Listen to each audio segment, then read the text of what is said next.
क्या आपने कभी सोचा है कि दुनिया के सबसे अमीर और सफल लोग सिर्फ मेहनत और लंबी वर्किंग आवर्स से ही आगे नहीं बढ़े? अगर मेहनत ही सक्सेस की गारंटी होती तो हर मजदूर करोड़पति होता। लेकिन फर्क यह है कि इन लोगों ने दुनिया के सामने ऐसा कुछ रखा जो पहले कभी अस्तित्व में ही नहीं था। उन्होंने अपनी कल्पना को हकीकत बनाया और वहीं से शुरू हुआ असली जादू। यही है शून्य से एक की छलांग। सोचिए, अगर स्टीव जॉब्स सिर्फ दूसरे कंप्यूटर की नकल करते रहते तो शायद एप्पल कभी दुनिया की सबसे इनोवेटिव कंपनी नहीं बन पाती। अगर मार्क जकरबर्ग सिर्फ माइस्पेस या ऑर्कुट जैसे प्लेटफॉर्म्स की कॉपी बनाते रहते तो फेसबुक कभी सोशल रेवोल्यूशन नहीं बन पाता। और अगर इलॉन मस्क केवल एग्जिस्टिंग कार कंपनीज के मॉडल्स को सुधारने तक सीमित रहते तो इलेक्ट्रिक कारें आज भी सपना होती। इन सब ने भीड़ में खोने के बजाय कुछ ऐसा बनाया जिसने पूरी दुनिया का फ्यूचर बदल दिया। नमस्कार मित्रों, आपका स्वागत है निवेश वाणी पर। यह वो जगह है जहां हम आपके लिए लेकर आते हैं दुनिया की सबसे बेहतरीन बिजनेस और निवेश से जुड़ी किताबों का सार। हमारा मकसद सिर्फ किताबों का सार बताना नहीं है, बल्कि आपको यह समझाना है कि इन आइडियाज को अपनी जिंदगी और करियर में कैसे अपनाएं, ताकि आप भी अपने विचारों और फैसलों से एक नया भविष्य बना सकें। आज हम बात करने जा रहे हैं एक ऐसी किताब की जिसने स्टार्टअप और एंटरप्रेन्योरशिप की दुनिया में सोचने का तरीका बदल दिया। यह है शून्य से एक, जिसे लिखा है पीटर थील ने, जो पेपाल और पालंटिर जैसे सफल स्टार्टअप्स के को-फाउंडर हैं और फेसबुक के शुरुआती निवेशकों में से एक रहे हैं। उनके साथ इस किताब को आकार दिया है ब्लेक मास्टर्स ने, जिन्होंने स्टैनफोर्ड में थील के लेक्चर्स को नोट्स से इस किताब का रूप दिया। यह किताब हमें एक सिंपल लेकिन पावरफुल सच सिखाती है। असली प्रगति और अमीरी तभी आती है जब हम भीड़ का हिस्सा बनने के बजाय भीड़ से अलग हटकर कुछ नया बनाने का साहस करें। कॉपी करना आसान है, लेकिन इनोवेशन वही है जो फ्यूचर को शेप करता है। पीटर थील कहते हैं कि दुनिया में असली प्रोग्रेस दो तरह की होती है। पहली है हॉरिजॉन्टल प्रोग्रेस, जिसे वो 1 से n कहते हैं। इसका मतलब है जो चीज पहले से मौजूद है उसकी नकल करना या उसे थोड़ा बहुत सुधार देना। जैसे मान लीजिए कोई पिज्जा शॉप आपके इलाके में बहुत सक्सेसफुल है। अगर आप उसी मॉडल पर 10 और पिज्जा शॉप्स खोल देते हैं तो यह भी ग्रोथ है, लेकिन यह केवल कॉपी एंड एक्सपेंशन है। यहां आप नई वैल्यू नहीं बना रहे, बस जो मौजूद है उसे मल्टीप्लाई कर रहे हैं। इसमें ओरिजिनलिटी बहुत कम होती है। दूसरी तरफ आती है वर्टिकल प्रोग्रेस, जिसे थील शून्य से एक कहते हैं। इसका मतलब है कुछ ऐसा बनाना जो पहले कभी अस्तित्व में ही नहीं था। यह असली इनोवेशन है। जब राइट ब्रदर्स ने पहली बार एयरप्लेन उड़ाया, जब पहला पर्सनल कंप्यूटर आया, या जब इंटरनेट ने पूरी दुनिया को जोड़ दिया, ये सब शून्य से एक के एग्जाम्पल्स हैं। इन इन्वेंशंस ने सिर्फ क्वांटिटी नहीं बढ़ाई, बल्कि पूरी तरह से नई क्वालिटी और नई पॉसिबिलिटीज पैदा की। अब एक रिलेटेबल एग्जाम्पल भारत से रिटेल इंडस्ट्री पर गौर कीजिए। डी मार्ट और रिलायंस रिटेल ने स्टोर्स मल्टीप्लाई किए 1 से n, लेकिन जब यूपीआई यानी यूनिफाइड पेमेंट्स इंटरफेस आया तो इसने पूरी इकोनॉमी बदल दी। पहले जहां पेमेंट्स कैश या कार्ड्स तक सीमित थे, वहीं अब मोबाइल से क्यूआर स्कैन कर कोई भी तुरंत पेमेंट कर सकता है। यह लीप शून्य से एक का परफेक्ट एग्जाम्पल है। एक एनालॉजी से समझिए, 1 से n वैसा है जैसे आप किसी किताब की फोटोकॉपी निकाल रहे हैं। शून्य से एक वैसा है जैसे आप एक नई किताब लिख रहे हैं जो पहले कभी अस्तित्व में ही नहीं थी। समस्या यह है कि सोसाइटी ज्यादातर कॉपी पेस्ट माइंडसेट में फंसी रहती है। हर कोई वही करता है जो बाकी कर रहे हैं। एक और सोशल मीडिया ऐप, एक और फूड डिलीवरी सर्विस, या एक और राइड हेलिंग स्टार्टअप। बाहर से यह नया लगता है, लेकिन कोर में यह वही पुराना आइडिया है। लेकिन दुनिया बदलती है जब कोई रिस्क लेकर पूरी तरह से नया रास्ता बनाता है। सोचिए, अगर आप आज एक रेस्तरां खोलते हैं तो आप शायद कुछ कस्टमर्स पालें, लेकिन कंपटीशन इतना ज्यादा है कि सर्वाइवल मुश्किल होगा। लेकिन अगर आप ऐसी टेक्नोलॉजी इन्वेंट करते हैं जो खाने की बर्बादी को खत्म कर दे, या ऐसा सिस्टम बनाए जो हर इंसान तक सस्ता और हेल्थी खाना एफिशिएंटली पहुंचा दे, तो आप सिर्फ बिजनेस नहीं कर रहे, बल्कि दुनिया बदल रहे हैं। यही फर्क है 1 से n और शून्य से एक का। और यह बात सिर्फ बिजनेस तक सीमित नहीं है। एजुकेशन, हेल्थ केयर, फाइनेंस, हर फील्ड में शून्य से एक की जरूरत है। जैसे ओला या उबर ने ट्रांसपोर्ट को सिर्फ एफिशिएंट नहीं बनाया, बल्कि लोगों के ट्रैवल करने का पूरा तरीका बदल दिया। या फिर व्हाट्सएप को देख लीजिए। पहले मैसेजिंग ऐप्स मौजूद थे, लेकिन व्हाट्सएप ने एड फ्री, सिंपल और लाइटनिंग फास्ट मैसेजिंग देकर कम्युनिकेशन को कंप्लीटली रीडिफाइन कर दिया। लेखक कहते हैं कि इनोवेशन कभी एक्सीडेंट से नहीं होता, यह सोच, प्लानिंग और करेज का नतीजा होता है। सपने देखना आसान है, लेकिन उन्हें रियलिटी में बदलने की कैपेसिटी ही किसी एंटरप्रेन्योर को क्राउड से अलग करती है। उनकी एक स्ट्राइकिंग लाइन है, brilliant thinking is rare but courage is even rarer. यानी इमेजिनेशन और डिसिप्लिन के साथ जब करेज जुड़ता है, तभी शून्य से एक की छलांग लगाई जा सकती है। हम सबको बचपन से यही सिखाया गया है कि कंपटीशन अच्छा होता है। स्कूल में कहा जाता है दूसरों से बेहतर बनो, स्पोर्ट्स में पहला आने की दौड़ लगती है, और जॉब मार्केट में भी यही माइंडसेट चलता है कि अगर आप दूसरों से आगे हैं तो आप विनर हैं।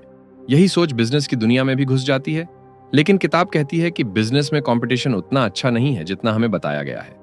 असल में जितना ज्यादा कंपटीशन होगा, उतना ही मुश्किल होगा सरवाइव करना। कंपटीशन का मतलब है कि दर्जनों लोग वही काम कर रहे हैं जो आप कर रहे हैं। प्रॉफिट कम होगा, मार्जिन गिरेंगे और सर्वाइवल टफ होगा।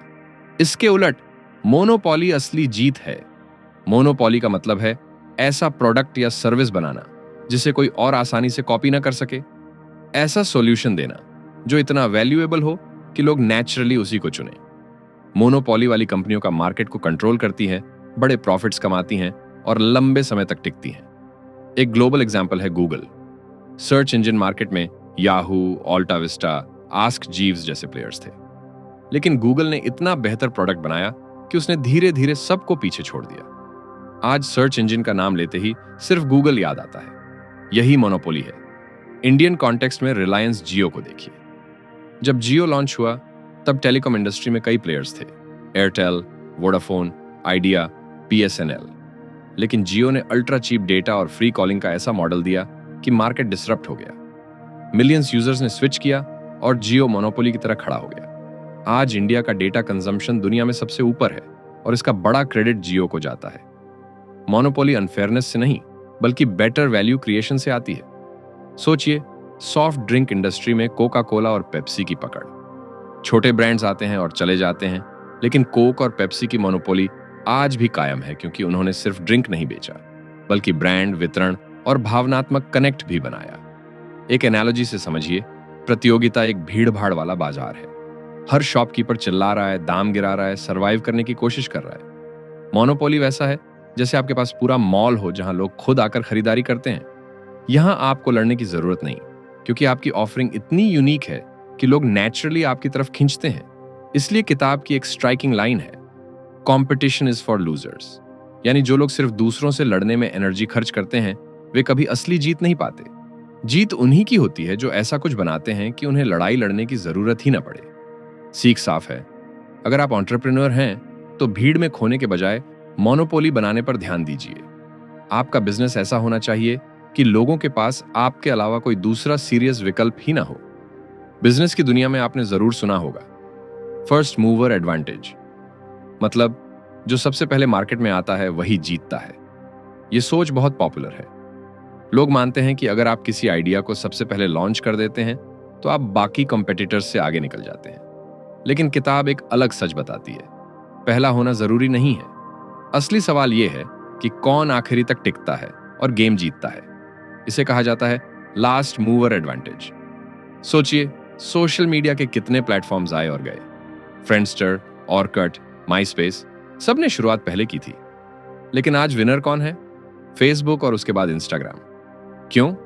क्योंकि उन्होंने ऐसा प्लेटफॉर्म बनाया जो स्केलेबल था, यूजर फ्रेंडली था और लंबे समय तक टिक पाया। मोनोपोली बनाने का मौका उन्हें मिला, न कि पहले आने वालों को। मार्केट में जल्दी आना कभी कभी नुकसान भी पहुंचा सकता है। सबसे पहले आने वाले अक्सर रिसोर्सेज बर्न कर देते हैं, एक्सपेरिमेंट्स में फंस जाते हैं और कस्टमर्स को एजुकेट करने में सालों लगा देते हैं। जब तक मार्केट तैयार होता है, कोई दूसरा कॉम्पिटिटर एक पॉलिश्ड प्रोडक्ट लेकर आता है और मार्केट कैप्चर कर लेता है। Amazon इसका शानदार एग्जाम्पल है। ऑनलाइन रिटेल Amazon से पहले भी एग्जिस्ट करता था। कई छोटे ऑनलाइन बुक स्टोर्स थे, लेकिन जेफ बेजोस ने विजन और एग्जीक्यूशन के दम पर Amazon को ऐसा मॉडल बनाया जो टिकाऊ, ड्यूरेबल था और एक्सपैंड हो सकता था।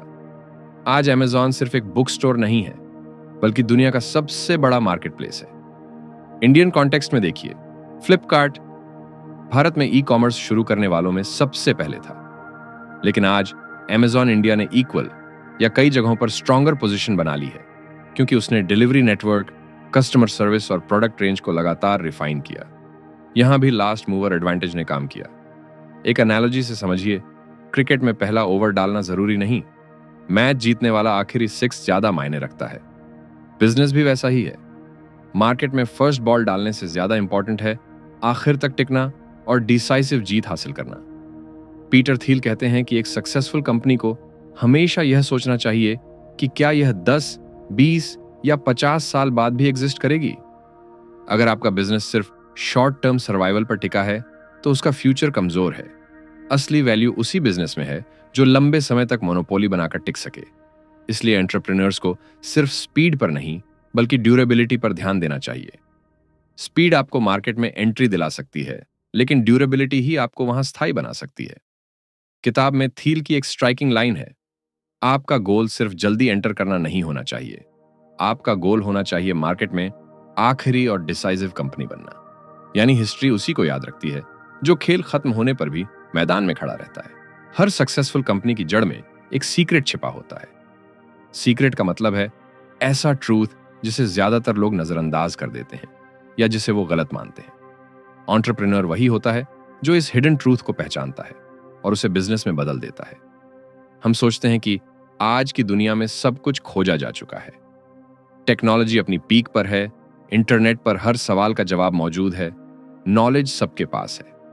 लेकिन किताब कहती है कि यह सबसे बड़ा इल्यूजन है।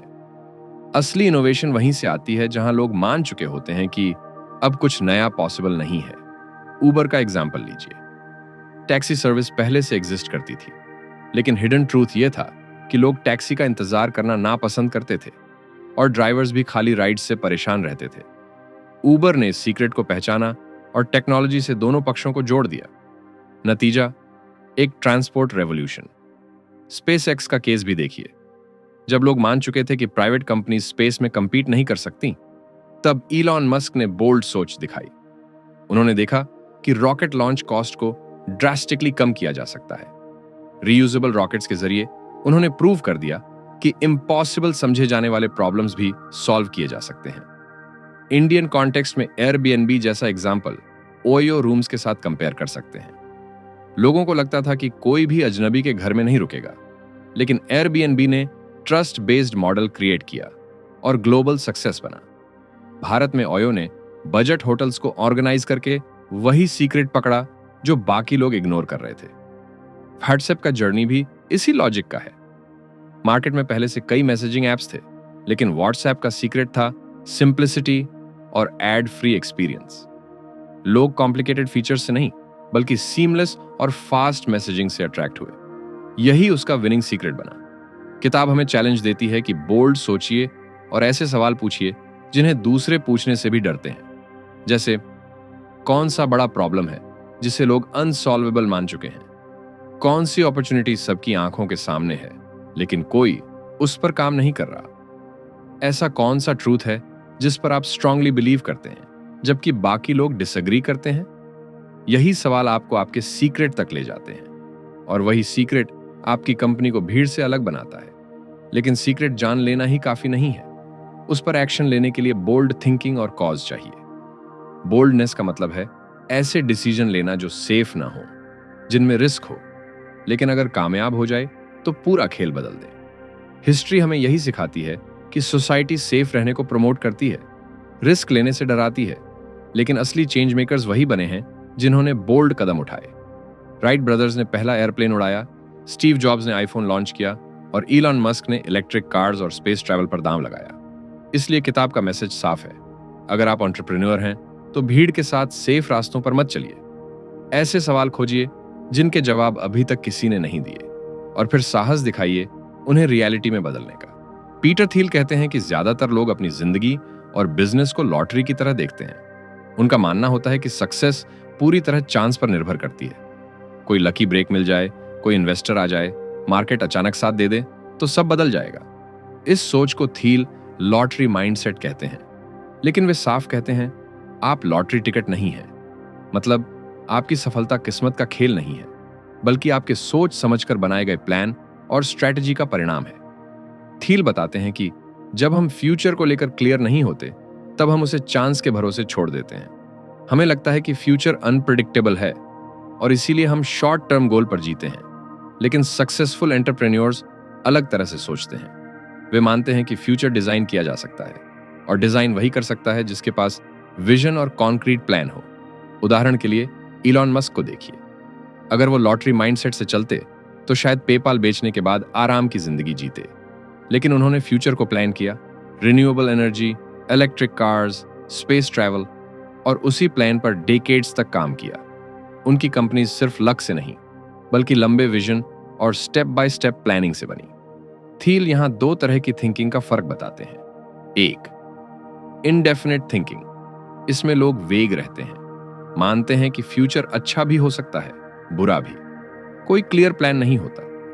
यह सोच लॉटरी माइंडसेट पैदा करती है। दो, डेफिनेट थिंकिंग। इसमें लोग मानते हैं कि फ्यूचर को बनाया जा सकता है। वे गोल फिक्स करते हैं और फिर रिसोर्सेज उसी दिशा में लगाते हैं। यही सोच इनोवेटर्स को क्राउड से अलग करती है। थील का मानना है कि आज की दुनिया इनडेफिनेट थिंकिंग से भरी हुई है। स्टूडेंट करियर बिना विजन के चुनते हैं, कंपनीज बिना लॉन्ग टर्म क्लैरिटी के काम करती हैं, और इन्वेस्टर्स शॉर्ट टर्म ट्रेंड्स के पीछे भागते हैं। लेकिन जो लोग डेफिनेट प्लान के साथ चलते हैं, वही फ्यूचर शेप करते हैं। बिल गेट्स ने जब माइक्रोसॉफ्ट शुरू किया था, तो उनके दिमाग में साफ था कि हर डेस्क पर और हर घर में एक कंप्यूटर होगा। यह विजन उस समय पागलपन लगता था, लेकिन क्लियर प्लान और कंसिस्टेंट एग्जीक्यूशन ने इसे सच कर दिखाया। पीटर थील हमें चैलेंज देते हैं, क्या आपके पास अपने फ्यूचर का डेफिनेट प्लान है, या आप भीड़ की तरह बस लक का इंतजार कर रहे हैं? इस किताब की एक जोरदार लाइन है, एक स्टार्टअप सबसे बड़ा उद्यम है जिसके ऊपर आप निश्चित रूप से महारत हासिल कर सकते हैं। यानी एक स्टार्टअप आपको मौका देता है अपनी डेस्टिनी खुद डिजाइन करने का, बजाय इसे लॉटरी पर छोड़ने के। किसी भी बिजनेस में सिर्फ अच्छा प्रोडक्ट बना लेना काफी नहीं होता। यह सबसे बड़ी गलती है जो ज्यादातर एंटरप्रेन्योर्स करते हैं। सच ये है कि अगर आप अपना प्रोडक्ट बेच ही नहीं पा रहे, तो चाहे वह कितना भी अच्छा क्यों ना हो, उसका अस्तित्व बेकार है। अक्सर फाउंडर्स को लगता है कि हमारा प्रोडक्ट इतना अच्छा है कि यह खुद ब खुद बिक जाएगा, लेकिन यह सोच खतरनाक है। किताब साफ कहती है, poor sales rather than bad product is the most common cause of startup failure.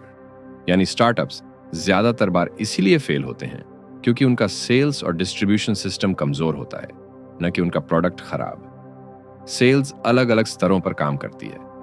इसे एक स्पेक्ट्रम की तरह समझना चाहिए।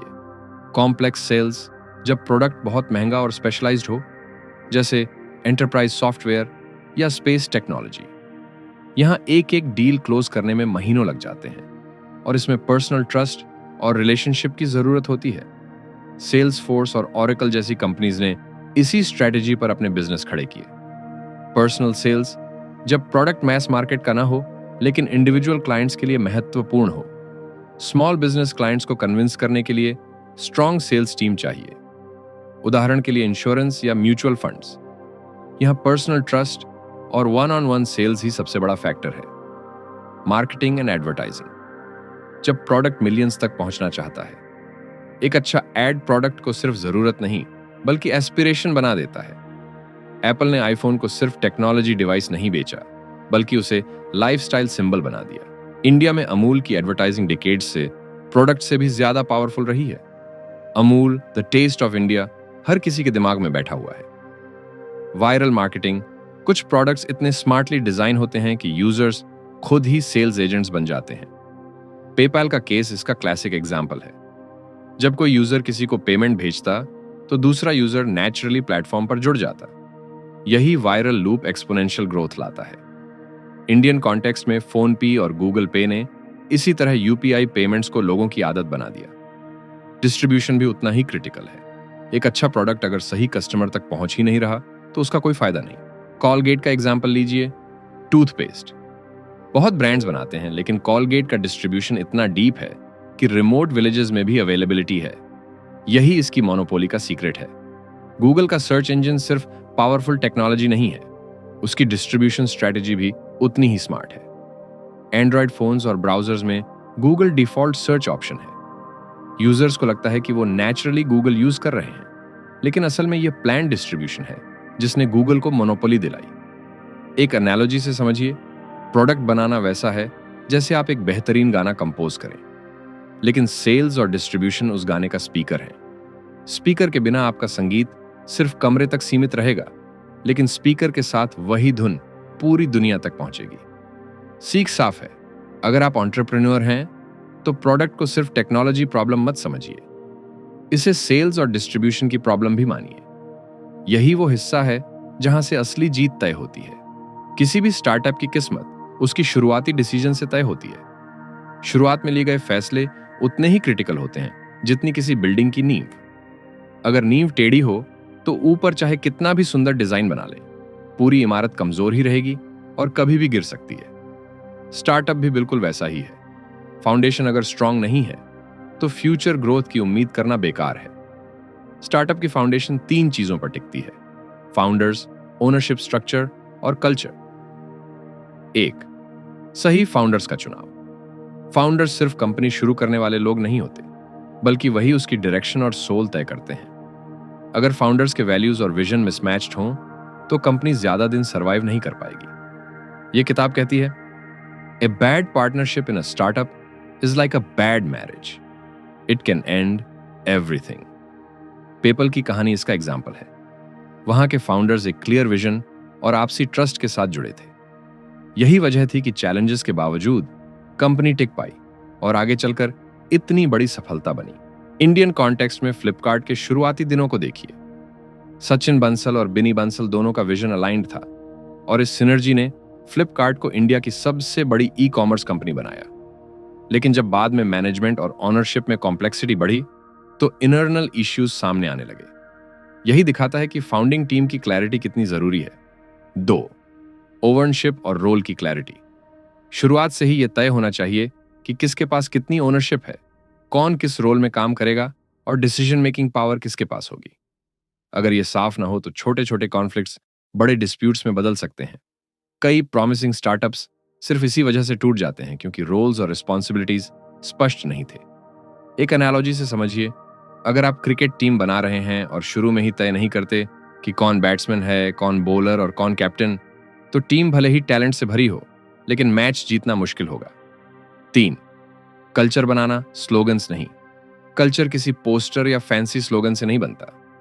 कल्चर वही है जो एम्प्लॉयज डेली बिहेवियर में दिखाते हैं। पेपाल में इंजीनियर्स खुद को सिर्फ एम्प्लॉयज नहीं मानते थे, बल्कि ओनर्स की तरह काम करते थे। यही ओनरशिप माइंडसेट स्ट्रॉन्ग कल्चर की पहचान है। इंडियन कॉन्टेक्स्ट में इन्फोसिस का कल्चर एग्जाम्पल है। नारायण मूर्ति ने शुरुआत से ही ट्रांसपेरेंसी, एथिक्स और फेयरनेस पर जोर दिया। यही वैल्यूज इन्फोसिस को डेकेड्स तक सस्टेन करने में मददगार रही। स्टार्टअप की शुरुआत मैरिज जैसी है।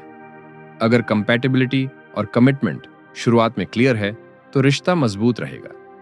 अगर शुरुआत से ही मिसमैच है तो बाद में एडजस्ट करना लगभग नामुमकिन हो जाता है। यही कारण है कि किताब कहती है, a startup messed up at its foundation can not be fixed. यानी अगर नींव में गलती हो गई तो ऊपर कोई भी कॉस्मेटिक फिक्स काम नहीं करेगा।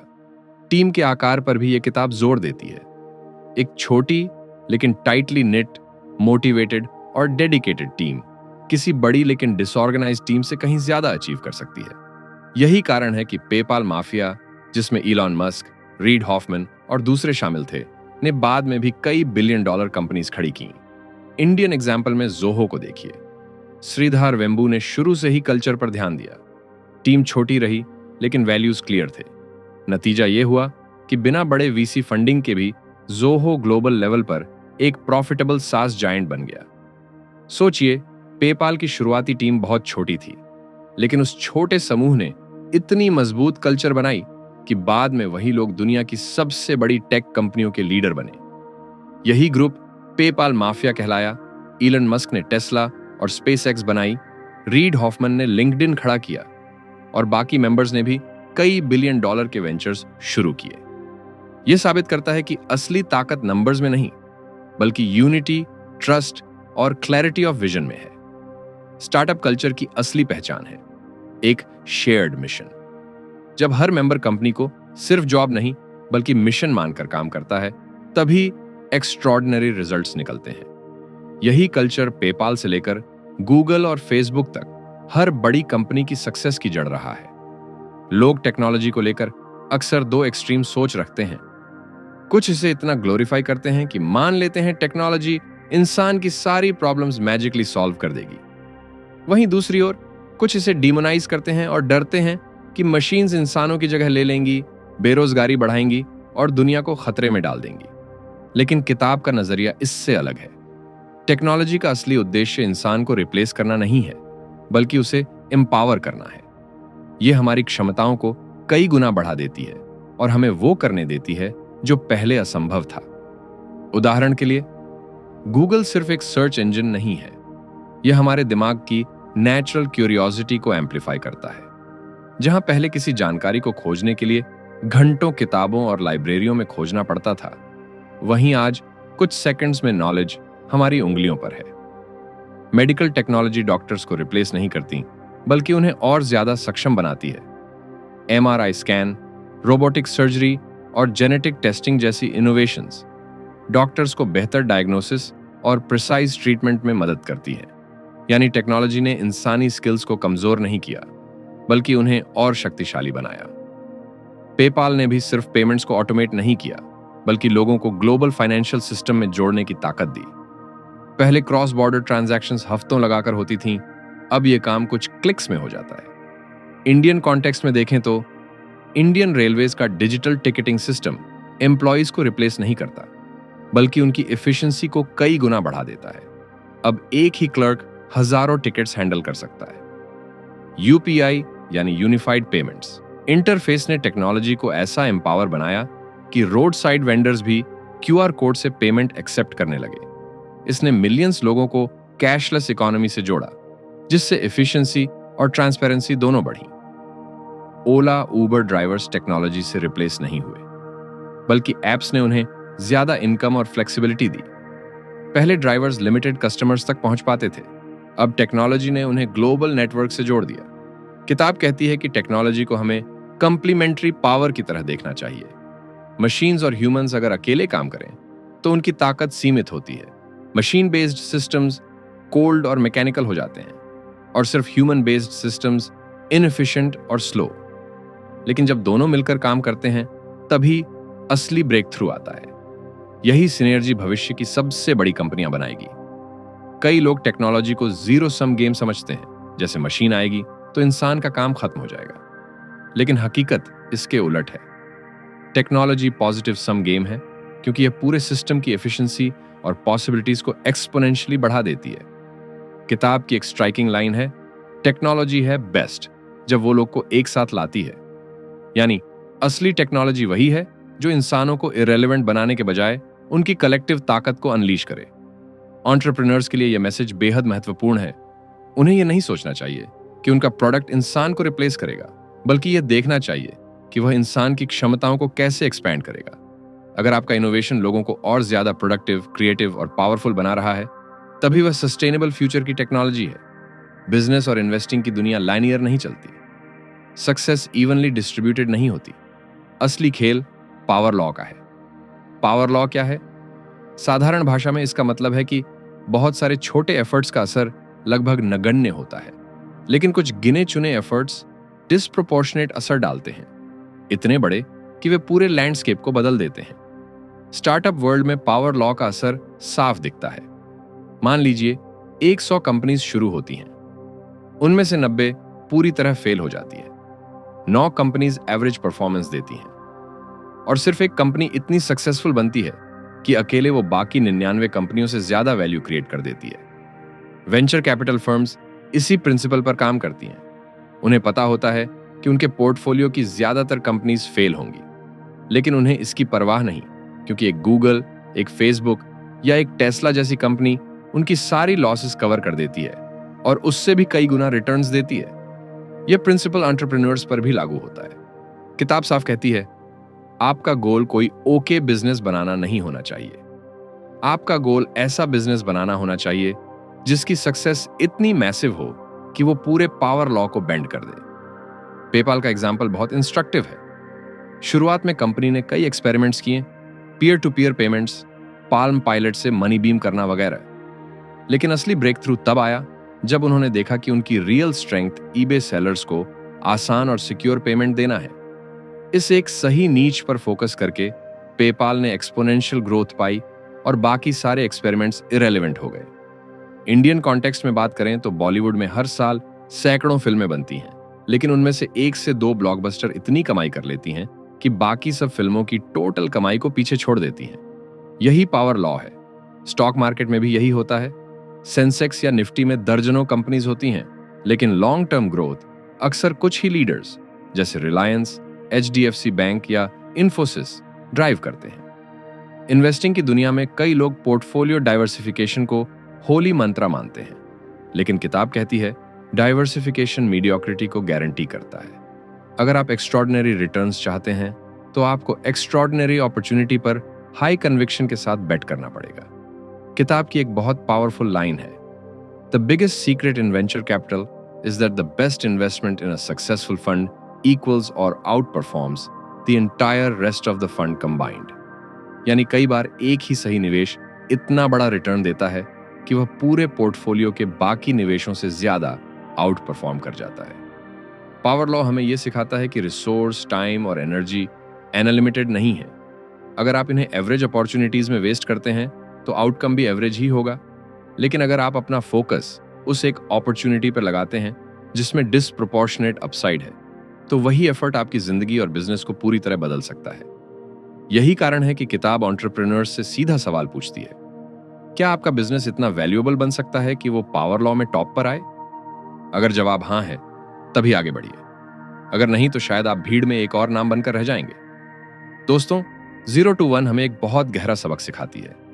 असली प्रगति भीड़ में शामिल होने से नहीं आती, बल्कि भीड़ से अलग हटकर कुछ नया करने से आती है। हम सबके सामने हर दिन 2 रास्ते होते हैं। पहला रास्ता है वही करना जो सब कर रहे हैं, कॉपी करना, छोटे छोटे बदलाव लाना, सर्वाइवल मोड में रहना। यही है 1 से N का रास्ता। और दूसरा रास्ता है इमेजिनेशन, करेज और डिसिप्लिन के साथ ऐसा कुछ करना जो पहले कभी हुआ ही ना हो। यही है 0 से 1 की छलांग। किताब हमें बार बार याद दिलाती है कि कंपटीशन की दौड़ में खो जाना आसान है, लेकिन मोनोपोली बनाना ही असली जीत है। मोनोपोली अनफेयरनेस नहीं है, बल्कि ऐसा वैल्यू क्रिएशन है जो इतना पावरफुल है कि कोई दूसरा उसके बराबर खड़ा ही नहीं हो सकता। हमने सीखा कि सिर्फ फर्स्ट मूवर एडवांटेज काफी नहीं होता। असली जीत उन्हीं की होती है जो आखिरी तक टिकते हैं, जो मार्केट में लास्ट डिसाइसिव प्लेयर बन जाते हैं। हिस्ट्री उसी को याद रखती है जो खेल खत्म होने पर भी खड़ा रहता है। हमने यह भी जाना कि हर बड़ी कंपनी किसी न किसी सीक्रेट पर बनी होती है। वो सीक्रेट अक्सर वहीं छिपा होता है जहां बाकी लोग मान चुके होते हैं कि अब कुछ नया पॉसिबल नहीं है। एयरबीएनबी, उबर, व्हाट्सएप, सबने वही किया जो दूसरों ने इम्पॉसिबल समझा। किताब हमें चैलेंज देती है कि अपनी जिंदगी को लॉटरी माइंडसेट से मत देखिए। आप कोई लॉटरी टिकट नहीं है। सक्सेस लक से नहीं, बल्कि विजन और डेफिनेट प्लानिंग से आती है। इलॉन मस्क, धीरूभाई अंबानी और बिल गेट्स सबने प्रूव किया कि क्लियर विजन और कंसिस्टेंट एक्शन डेस्टिनी को बदल सकता है। हमने यह भी समझा कि सिर्फ प्रोडक्ट बनाना काफी नहीं, उसे बेचना और सही डिस्ट्रीब्यूशन तक पहुंचाना भी उतना ही क्रिटिकल है। गूगल, अम्यूल और कोलगेट ने यही दिखाया, डिस्ट्रीब्यूशन ही असली ताकत है। स्ट्रॉन्ग फाउंडेशन और टीम कल्चर भी उतने ही जरूरी हैं।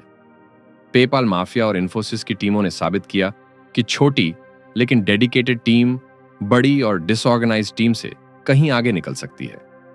और शायद किताब का सबसे बड़ा इंसाइट है पावर लॉ थिंकिंग।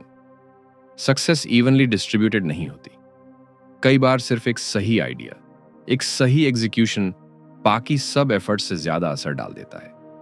0 to 1 हमें यही सिखाती है कि अगर आप एंटरप्रेन्योर हैं तो भीड़ का हिस्सा मत बनिए। ऐसा कुछ कीजिए कि आपकी कंपनी भीड़ में एक और नाम न रहे, बल्कि वो नेम बन जाए जिसे दुनिया याद रखे।